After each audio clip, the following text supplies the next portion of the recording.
welcome back everyone, welcome back to another weekend edition here of the StarCraft Evolution League Code A number 2. I'm of course your side VIP. With me I'm joined by these amazing players, by the video chats, and by my plushies as well. Welcome one and all to something a little bit different here. StarCraft Evolution of course is a mod in StarCraft 2 that blends together Brood War and StarCraft 2 together as one, pits them against each other, and of course is actively being worked on, actively being patched, actively being balanced. But this is the Code A edition. Essentially this is a more limited version. The top of the top players cannot compete in this tournament, so players like Shin, like Dark, like Beyond, like Hero, they're going to be left out in favor of some more up and coming players as well, or instead. So Code A essentially, Code A of SEL. Currently this was a monthly tournament, but starting this month I believe we are planning, or I say we, Hyper One is planning to host this on a bi-weekly basis every fortnight. So every fortnight we have SEL Code A, and then on the alternating fortnights I believe there's going to be StarCraft Evolution League proper as well. So back and forth Code A, and of course StarCraft Evolution League proper, so we can have a more regular kind of tournament series, always ongoing over the weekend when it comes to StarCraft Evolution, alongside Kung Fu Cup as well, alongside StarCraft Evolution King of the Hill, which is still a monthly, I believe, still a monthly. So yeah, it's really cool to see, and shout out to Hyper One for investing even more into these tournaments and making them more regular, and of course having something for these players to compete in as well, especially those that are still up and coming, those that are still a little bit lower ranked, that want to try to level up and break into the upper echelons, into that pro scene. So really cool to see. When it comes to our matches here tonight, we have our top 8. We have our round of 8 here, as we switch our scenes over and catch up on the bracket itself.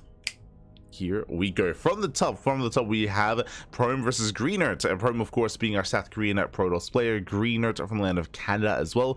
Greenert, he is listed as Terran, but I believe he does play random if he plays Brood War. So Greenert, he does race switch and race swap every now and then, playing Protoss or playing Zerg or playing Terran. So we'll see what races he ends up playing. Scrolling down we have Gunner versus DeWalt. Gunner, more of an amateur player. DeWalt, I believe, if I remember correctly, did place quite highly last time, doing a lot of cannon rushes. Like I remember DeWalt being very cheesy in his approach, so we'll see if that cheese continues coming into this. Scrolling down we have Zardiant versus Mang Russell. Once again I believe Zardiant does alternate between Terran and Protoss. I believe SE2 Terran and Brood War Protoss, if I'm not mistaken, for Zardiant. That's typically how he does approach this, against Mang Russell in the first round. Mang Russell's more of an amateur Korean player. I haven't casted a lot of Mang Russell, I'll be honest. Like he's been showing up in some of these tournaments, showing up in some of these brackets in StarCraft Evolution League, but I often don't get a chance to cover his matches, so I'm excited to see how he compares against Zardiant. I rated Zardiant quite highly. Scrolling down we have Kot versus Reality.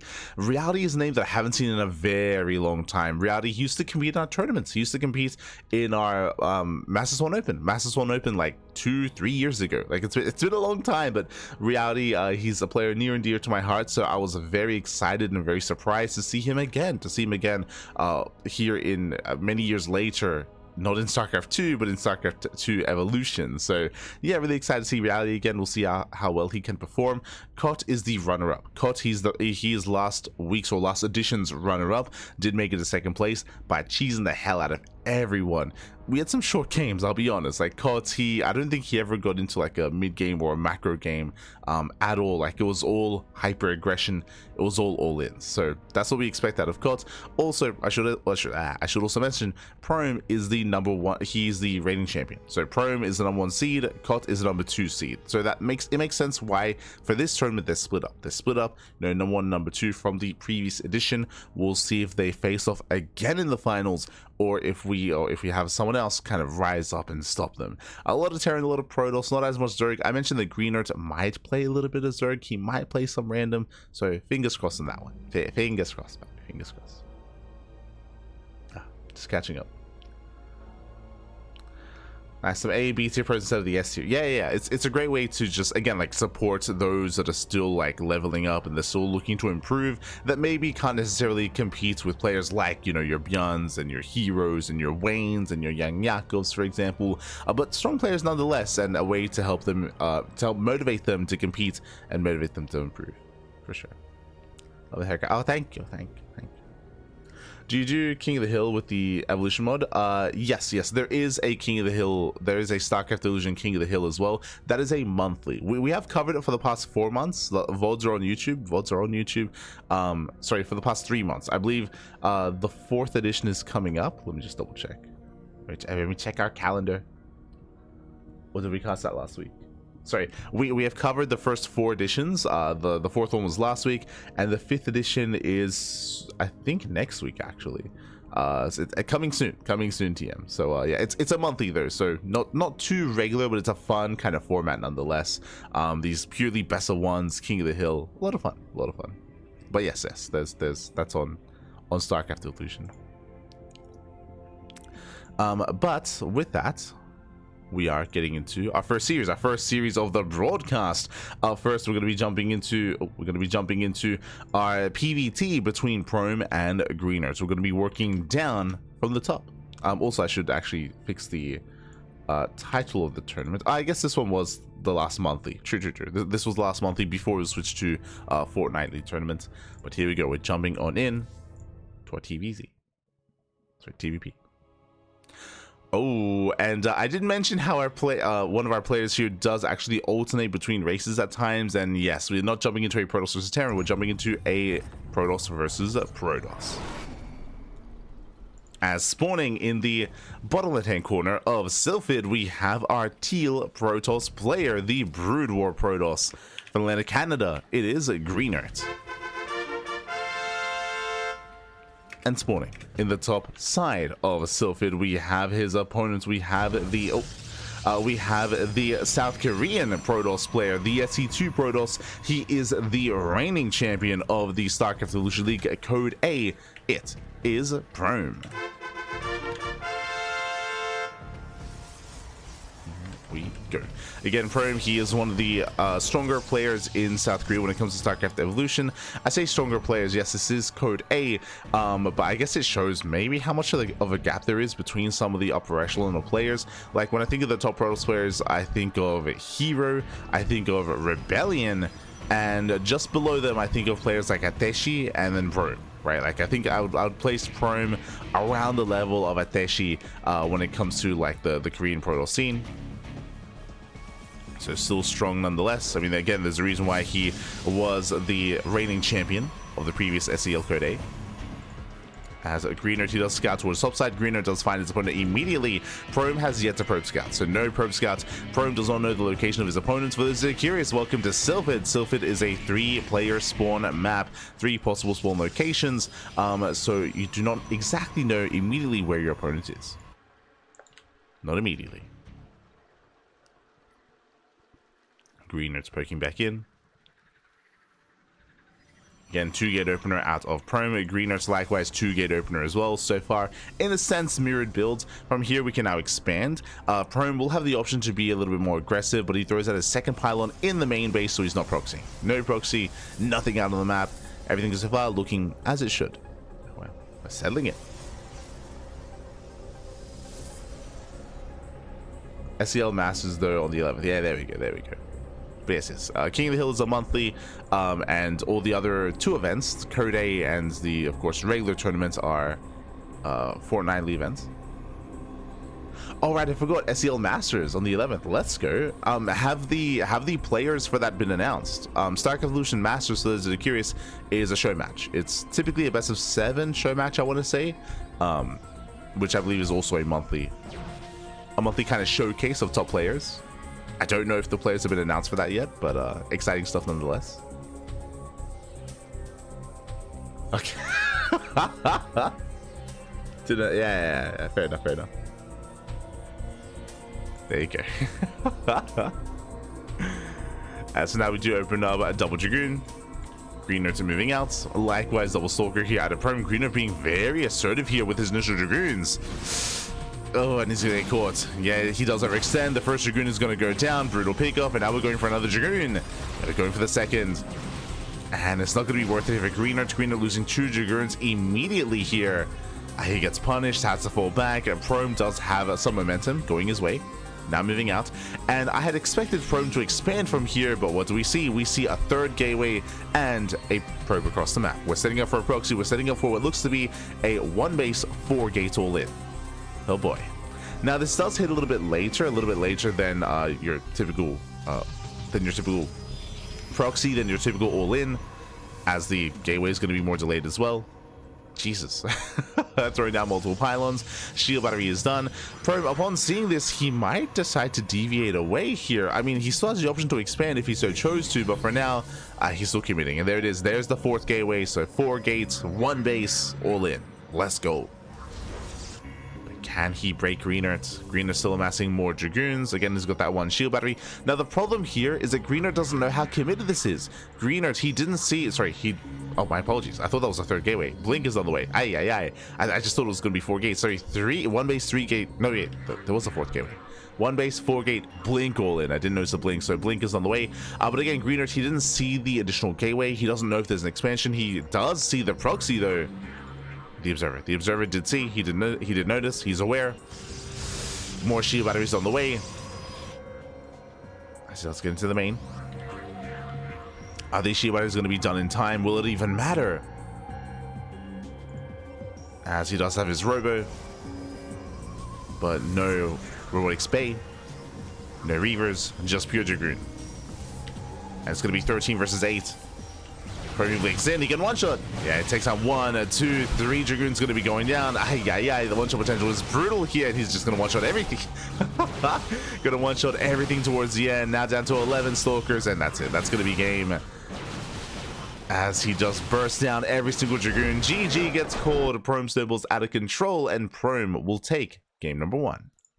GG. GG, well played. Unfortunately, it took a little bit too long for Greenert to recognize exactly what was going on. Did have to wait for his robo, for his observer to get full confirmation. There are definitely other ways where he could have tried to have confirmed what exactly was happening when it comes to a probe scout, whether it was hidden out on the map or even moving out just to check what was going on just outside. Unfortunately, it took a little bit too long there. He had no potential, or I should say he had no tech to go into reavers. He was stuck on pure Dragoon, stuck on those shield batteries as well. As you saw towards the end, didn't matter. We could one-shot even through and pass the shield battery. GG. GG, well played. With that, Prome, he will take a lead in the series, and now we are getting to game number 2. Let's go. Hyper's been a little bit busy. Yeah, so it's all good. It's all good. It's all good.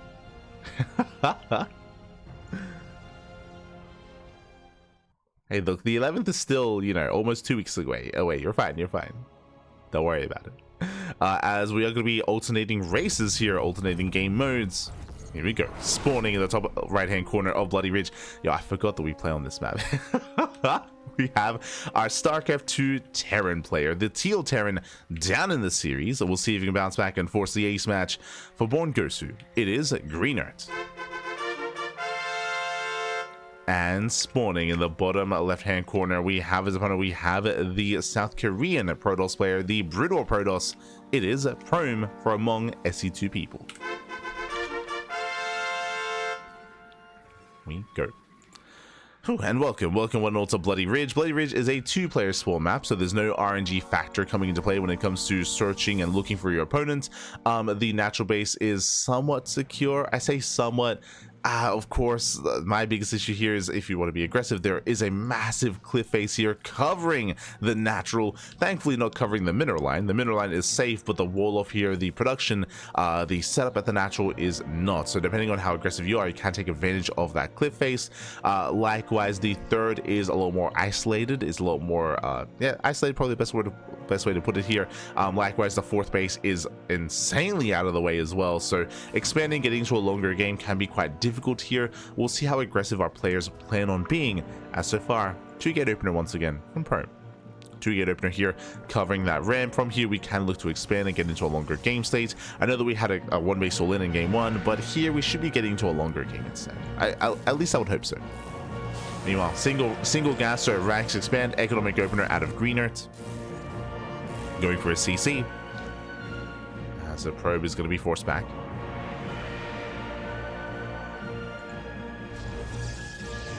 Behind this backup pylon. Command center is spotted. Prome being as annoying as possible, the Marine will zone away and Greenert will expand. So again, economic opener out of Greenert behind this going for his reactor. Meanwhile, back at home, Prome should likewise be expanding as well. Initially making his Dragoons. Oh, never mind. Okay. As he does set up a proxy across the map for now, does start up his own Dragoon range. Probe is in position and show us that pylon. And there it is. Oh boy. Meanwhile, the initial zealot has arrived. Takes down the SCV. Not bad, delaying the bunker. Does delay the bunker, looking to delay the CC, forcing a reaction. Boys are being pulled. And again, this is all just a big distraction. This is all just buying time for what? For the Dragoons and for the proxy. As does take down two SCVs. Two SCVs do fall. Prome does pull away. Oh, so far nice kiting, but he will be shut down by the workers. The boys, they shut it down, but the bunker's not yet done.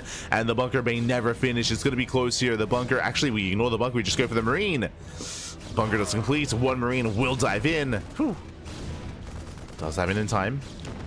So far, Greenert, he's holding the line. Third gateway is on the way. But I say third gate, fourth gateway. So it's going to be... hey, remember earlier I said one base, four gate all in? Well, it's happening here.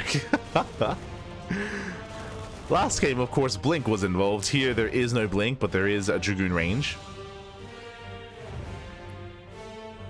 I didn't remember Prome being too cheesy last edition, last month. But at least here, that's all changing. It's all changing, papi. Yeah, no. Not like this. As Dragoons are going to be waddling in. More Dragoons amassing. Greenert, he will finish the natural, but again, that won't help too much here in the defense. There is a tank on the way, thankfully. Tank is in production, but he needs time for that tank. Now, also my biggest concern, I mean, partly because Greenert has no vision. He has no scouting. He does not know what's going on. He doesn't know how much danger he's in. He doesn't know that he would have to pre-pull the boys here to help hold, help survive, because more Dragoons are amassing. Still just rallying across the map. Tank is moving forward. The Dragoons reveal themselves, going for the bunker. Again, no repairs. Bunker is going to fall. Tank shot's going off, but alas, the tank is under fire as well. Yeah, baiting out that tank shot. The bio army goes down. GG gets called. There is nothing to defend, and Prome will take the series 2-0. GG. GG, well played. Unfortunately here, in game one, Greenert, he did scout, he did recognize what was happening eventually with his observer scout, but here in game two, unfortunately, Greenert, he was in the dark. There was no initial Reaper opener, there was no Hellion follow-up, which usually you would either go for Reaper scout, sorry, SCV scout, if not SCV scout, Reaper scout, not Reaper scout, a Hellion scout, at least in SC2 TVP. Here, there was none of that. There was no vision out across the map. You could definitely argue this was quite greedy from Greenert to open up Reactor Marine straight up into Tech Lab on the factory, into tank production, playing blind essentially against what he was up against, or against Prome. With that, Greenert, he gets punished, and with that, GG, well played. Prome, he will claim the initial series, will advance on to the semi-finals.